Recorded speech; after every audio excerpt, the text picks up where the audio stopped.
The first thing I registered was the cold. Not winter cold, not the familiar bite of a February morning in Toronto.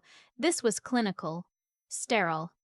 The kind of cold that seeps into your bones from starched sheets and recycled hospital air. My skull throbbed like something alive was pressing outward from the inside.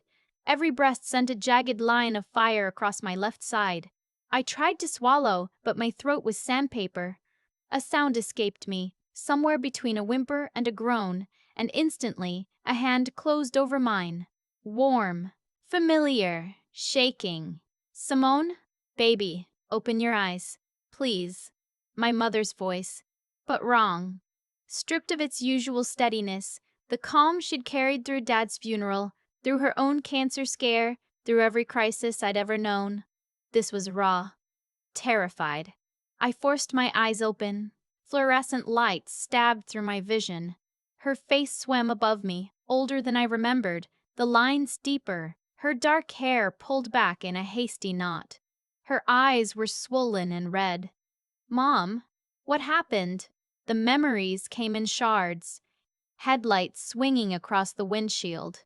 Declan shouting something. The sound of the world folding in on itself, metal screaming against metal, and then nothing. Declan, I started. Where is... Her hand clamped down on mine so hard I gasped. Her eyes locked onto me with an intensity that stopped the words in my throat. She shook her head once. A sharp, tiny movement. Then she leaned close, her lips nearly touching my ear. Close your eyes right now. Don't move. Don't speak. Just listen to me and trust me. Please, baby. Trust me. Every part of me wanted to argue. I was a chartered accountant, a forensic auditor. I dealt in facts, in logic, in questions that demanded answers. But the fear in my mother's eyes was something I had never seen before. A fear that went beyond worry into something animal and desperate. And it silenced me. I let my eyelids fall shut. I slowed my breathing. The pain made it easy to lie still. The door opened. 2 sets of footsteps. She hasn't woken up yet. A woman's voice, low, measured, every syllable placed with the precision of someone accustomed to controlling rooms. Celeste, my mother-in-law. The doctors say she's stable. Concussion, 4 fractured ribs, internal bruising. No organ damage. She'll recover fully. That was Hugh, Declan's father. The voice he used on conference calls, clinical, evaluating. A beat of silence. I could feel Celeste's presence near the bed, the faint cloud of her perfume, something French and suffocating. Good, she said, and the word carried no relief. If she'd died, it would have been a catastrophe. Life insurance investigations, RCMP involvement, media. The Walcott name on the front page of the Globe and Mail. This is manageable. She's hurt, she's dependent, and she's compliant. I stopped breathing. And Declan? Hugh asked.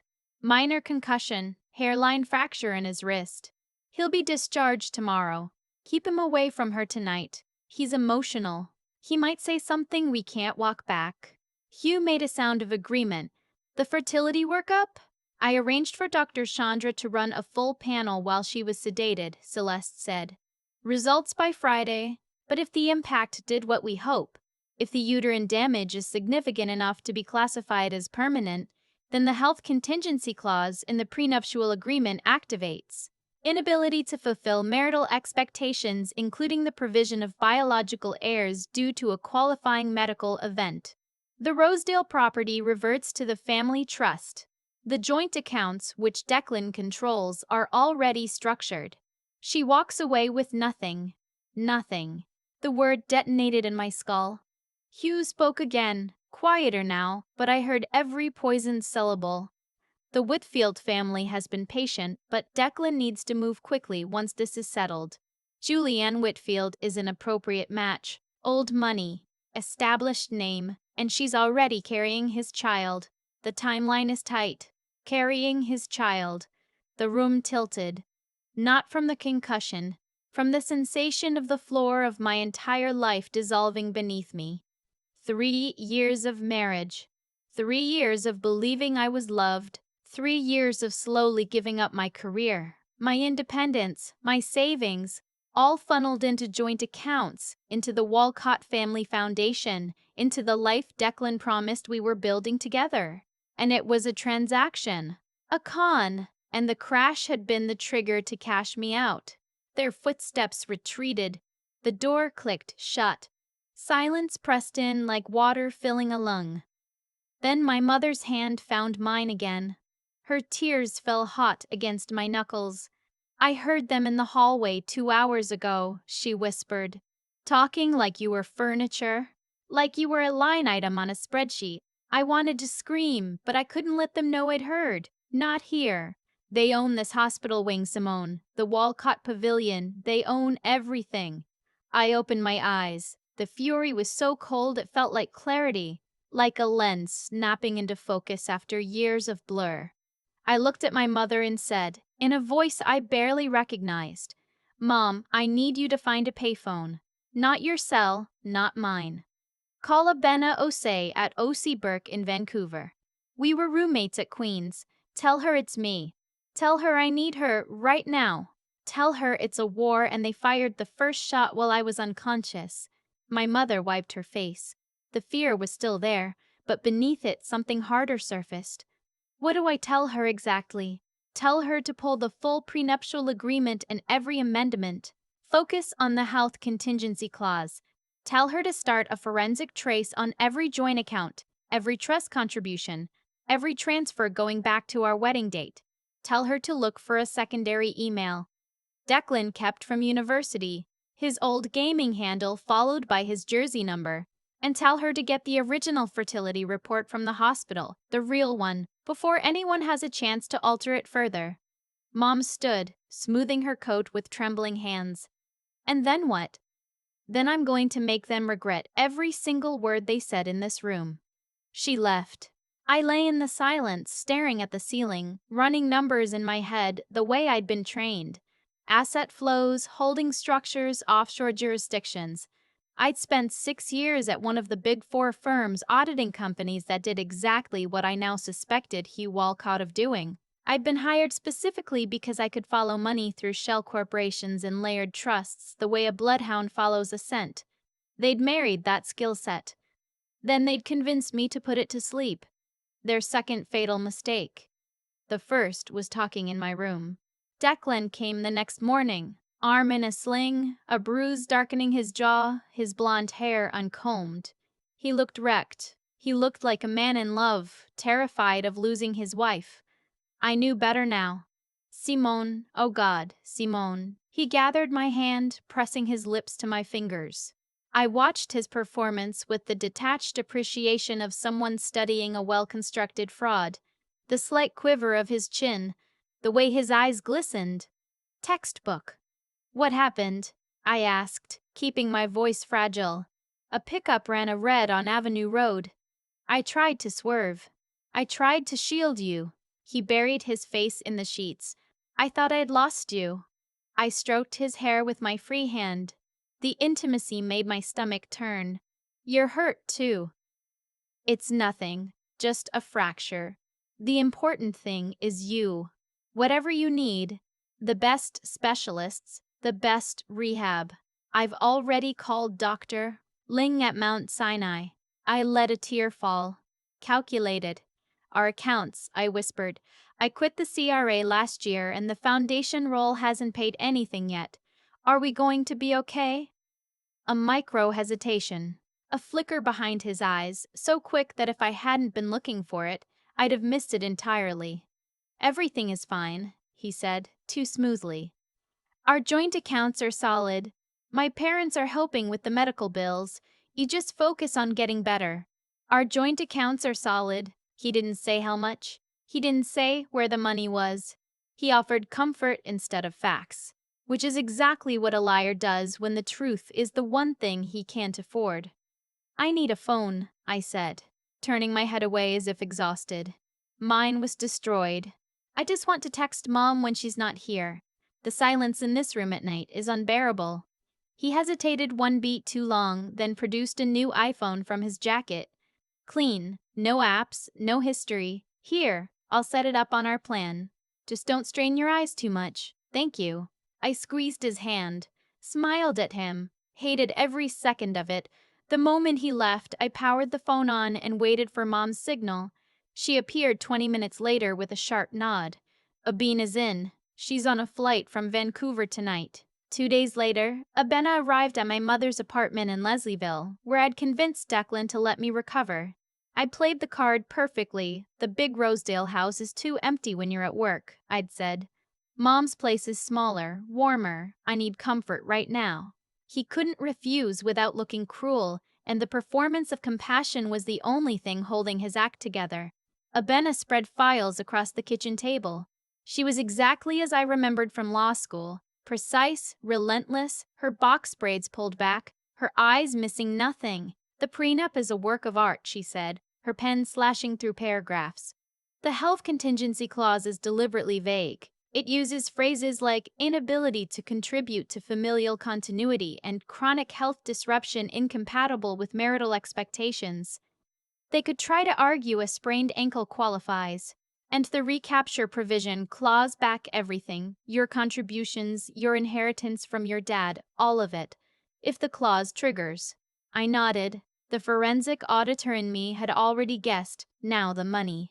She opened a second folder. Starting 5 months ago, large wire transfers from your joint accounts to a numbered corporation registered in the Channel Islands. Total, $1.8 million Canadian. Authorization documents carry both signatures. Yours is forged. Our handwriting analyst gives it a 94% probability of fabrication. Your father's insurance payout, your RRSP liquidation, your savings from 7 years at the CRA, all gone, 5 months ago. That was when Declan started working late, when the distance crept in.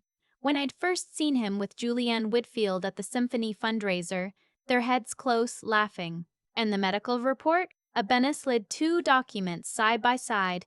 The original, from the chief of obstetrics, confirmed soft tissue bruising, no structural damage, full reproductive recovery expected. The second, bearing an addendum from a specialist affiliated with the Walcott Foundation's medical research chair, concluded significant and likely irreversible compromise to reproductive function. They forged a medical document, I said. That's not just fraud. That's a criminal offense under the Criminal Code. Section 366, forgery. Section 368, uttering a forged document. It is. And we have both versions. She paused. There's one more thing. The email account. Your husband's old handle, the one from university. It was still active. She handed me a printout. The email chain was between Declan and his father. The subject line, transition planning. The language was corporate, sterile. It discussed my emotional dependence as an asset, the Whitfield alliance as the strategic objective, and the medical contingency as the cleanest exit.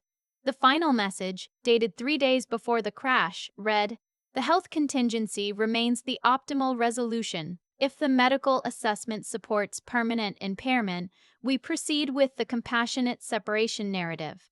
Julianne's situation adds urgency. The timeline is tight." Julianne's situation. The pregnancy. The air they needed. There was an attachment, a receipt from Burke's on Bloor Street, a 2.8-carat oval diamond ring, purchased 6 weeks earlier. Delivery address, a property held by the Whitfield Family Trust. I put the paper down. My hands were steady. The last warm thing inside me solidified into something harder than diamond and twice as sharp. "What do you want to do?" Abena asked. "I want to let them think they've won," I said. "I want Declan to look me in the eye and deliver his speech about how it's better if we separate. I want every word recorded, and while they're celebrating, I want their world to collapse from the inside." How? Hughes Company, Walcott Capital. I spent 6 years auditing firms just like his. I know what an overvalued portfolio smells like, and I caught whiffs at family dinners. His brother Neil. He was pushed out of the company 8 years ago after refusing to sign off on what he called restructuring and what I suspect was fraud. Neil lives in a small place in Collingwood, bitter, broke, and holding a grudge the size of Lake Simcoe. I called Neil that afternoon. He answered on the fifth ring, suspicious. When I told him who I was and what I was proposing, the suspicion turned into a long, considering silence. You want me to demand an internal audit of Fund 3, he said. At the next family meeting, I want you to ask the questions you should have been allowed to ask 8 years ago, I said. As a minority unit holder, you have the legal right. And I want you to mention your concerns to that friend of yours at the Financial Post, not the story, just the scent. He laughed, dry and bitter. You're sharper than they gave you credit for. That was their problem, I said. They mistook quiet for stupid. The separation conversation came 4 days later. Declan sat across from me on my mother's sofa, holding tulips he'd bought from the market on Queen Street, his face arranged in careful anguish. He talked about my injuries, about the long road to recovery, about not wanting to add pressure. Then he said the words, "The doctors are concerned about long-term effects. My parents, you know how they are about legacy, about family continuity. I think maybe we need some time apart. For your sake. To heal without the weight of expectations." I let myself cry. The tears were real, but they were tears of rage, not grief. The voice recorder sewn into the lining of my cardigan captured everything.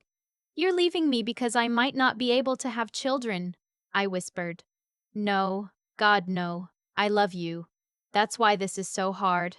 The lawyers can draft something very fair, very generous. You'd keep an allowance, access to the condo for a period. Generous. Allowance. Access for a period."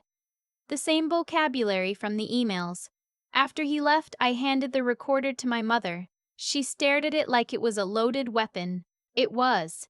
The next week unfolded like controlled demolition. Neil raised his questions at the Walcott Family Council. He'd spent 8 years swallowing his anger, and when he finally opened his mouth, it was devastating. He challenged the valuations, the offshore entities, the quarterly reports.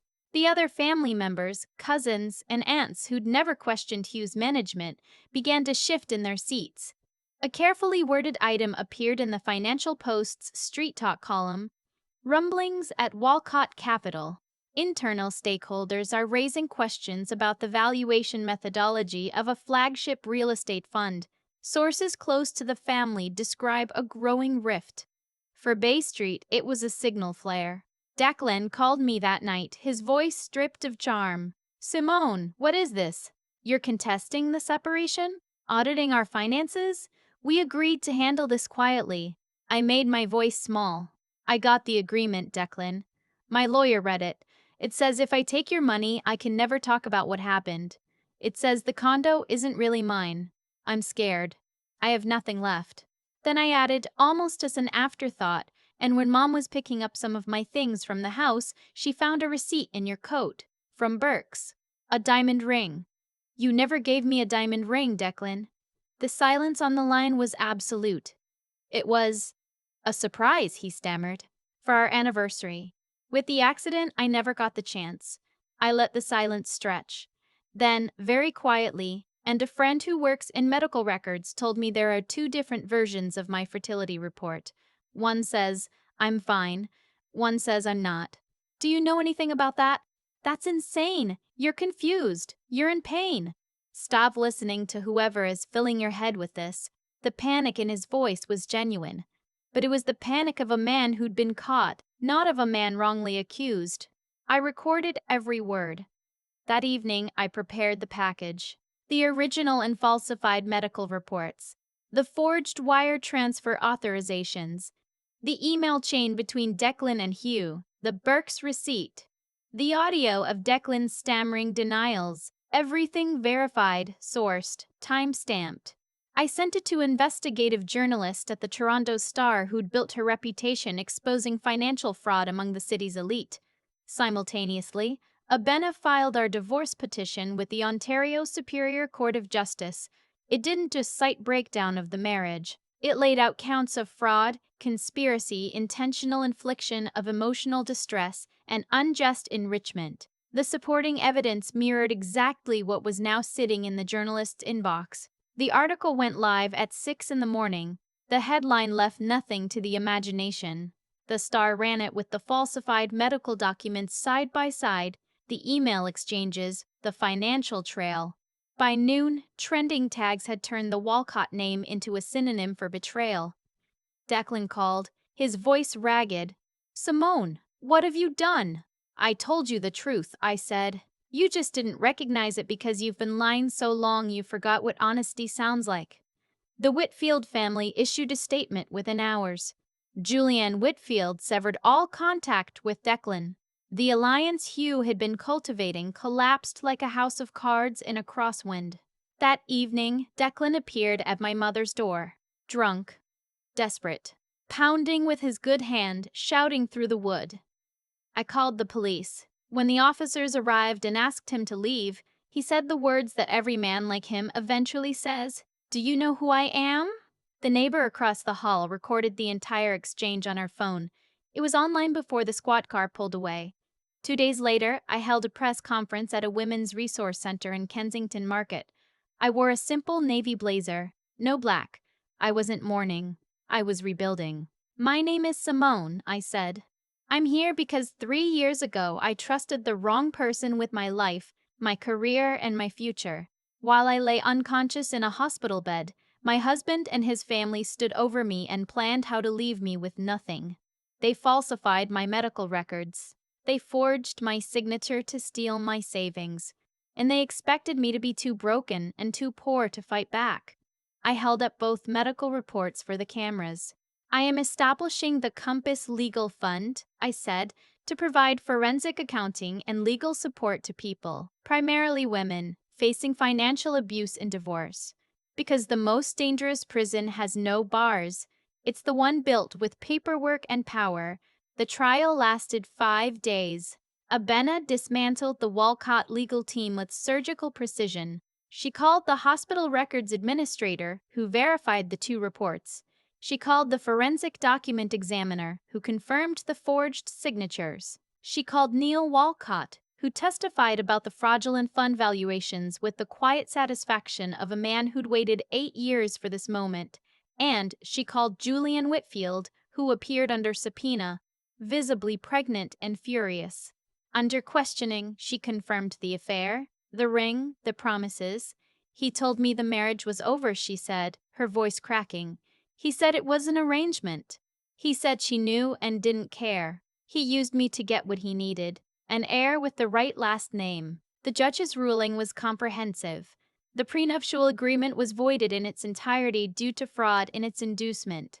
Declan was ordered to pay $4.2 million in equitable distribution, reflecting the return of my stolen assets with interest and punitive damages. The Rosedale property was confirmed as my sole property. All legal costs were assigned to the Walcott side, and the evidence of financial fraud was referred to the RCMP's Integrated Market Enforcement Team and the Ontario Securities Commission for Criminal Investigation. Hugh Walcott sat motionless as the judgment was read, the color draining from his face with each count. Celeste stared straight ahead, her jaw locked, her empire of appearances disintegrating around her. And Declan looked at me with the hollow, bewildered eyes of a man who had finally understood that the woman he dismissed as compliant had been the most dangerous person in the room all along. Outside the courthouse, I said nothing to the reporters. I let the judgment speak. In the months that followed, Hugh was indicted on multiple counts of securities fraud and tax evasion.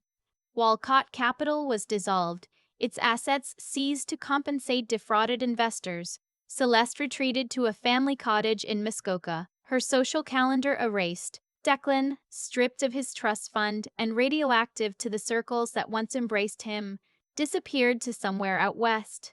A blurry photo surfaced on a gossip site showing him working at a ski resort in Revelstoke. I looked at it once, felt nothing, and closed the tab. I kept the Rosedale house. Not out of sentiment, but because I'd earned it. I gutted the interior, replaced the cold modern art with pieces by Indigenous artists I discovered at galleries on Dundas West. I painted the walls in warm colors. I filled the rooms with books and music and my mother's cooking.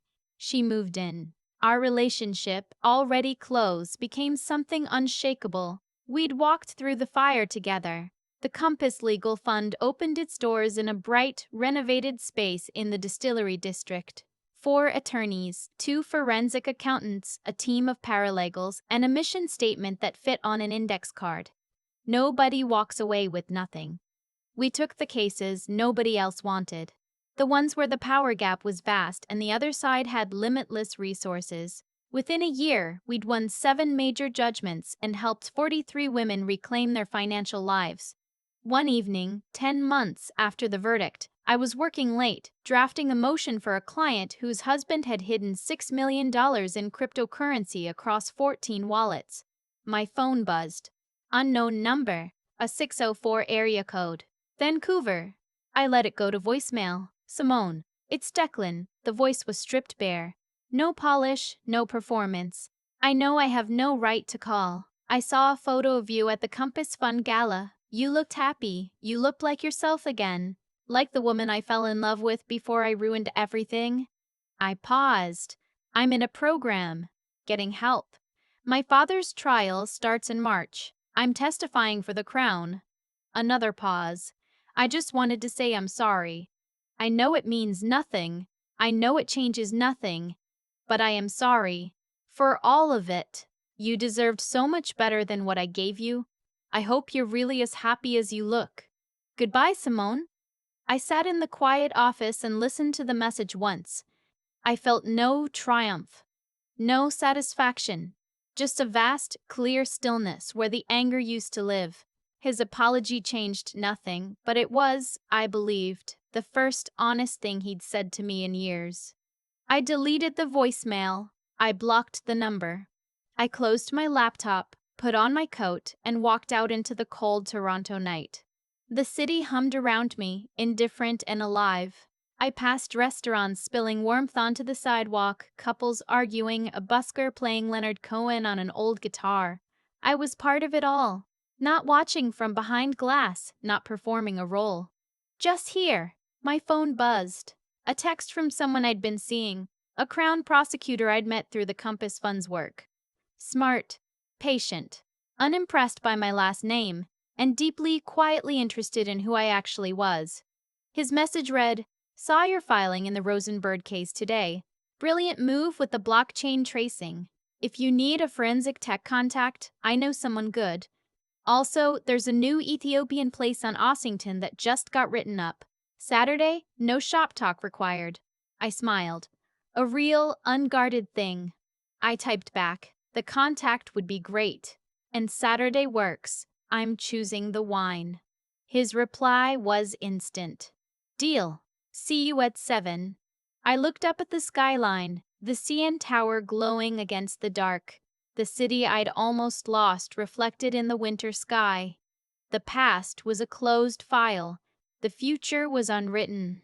And for the first time in years, the next chapter was entirely mine to draft. I slipped my phone into my pocket, turned my collar up against the cold, and walked home.